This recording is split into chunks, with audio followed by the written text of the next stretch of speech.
In the last video, I talked about what trucks I had customised over the last few months.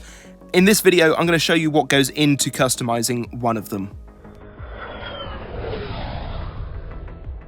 This is filmed at a time where Wrecking Crew and 5 Alarm have not yet been built. In this video, I'm going to be building Wrecking Crew so that you can see what goes into that process, because 5 Alarm, I think, is going to be a lot more involved. Here are some of the tools that I use: a drill with 2 drill bits, one larger, one smaller, a screwdriver, and some cutters. For this video, I'm also going to use a Dremel. Now, sometimes Hot Wheels are lovely and they put a screw in the truck just like they did on this Thunder 4x4. Really easy custom, did it in about 10 minutes.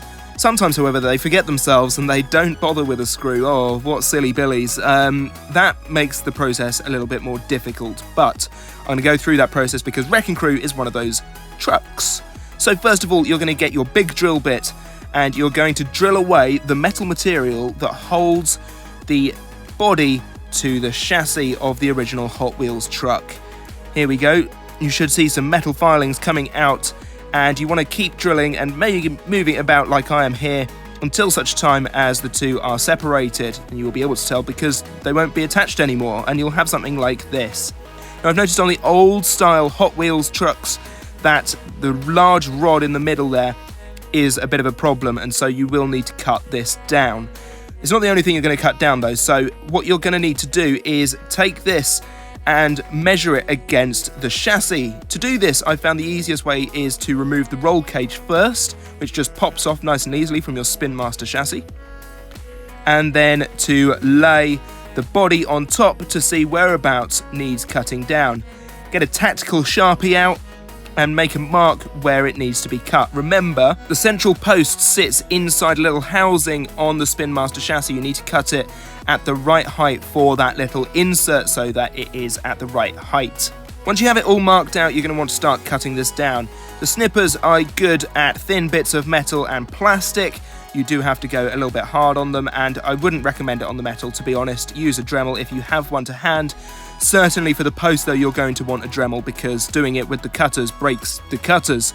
So here is my Dremel and I'm going to cut where I have made a mark. Try your best to be careful, certainly wear eye protection. You're also going to want to cut down some of the chassis. This front section here needs cutting with some little snippy tools. This is because the front post won't fit where all the other posts line up with, basically.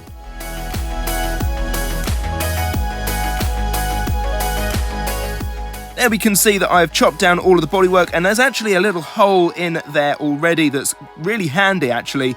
It lines up my smaller drill bit perfectly, and you want to make your smaller drill bit slightly smaller than the screw width.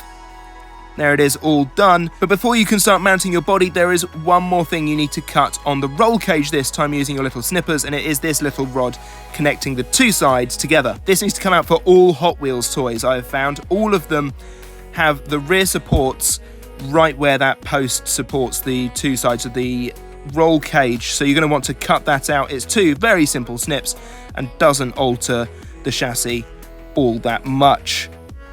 There we go. You're going to want to take the screw that you're going to fix this all together with and screw it into the body first before you even try and attach it to the chassis. It's going to be so much easier because you are effectively tapping screw threads into it, like so. There you can see it's going to make screwing it in later on a whole lot easier. Now you can just lay it all up, put the screw in, and screw it all together, and that should give you one finished monster truck, customised from Hot Wheels to Spinmaster. I hope this video is useful to somebody somewhere, and if not, at the very least, it was content on my channel. Thank you for watching it. If you enjoyed it, give it a like, do subscribe, and I shall see you next time.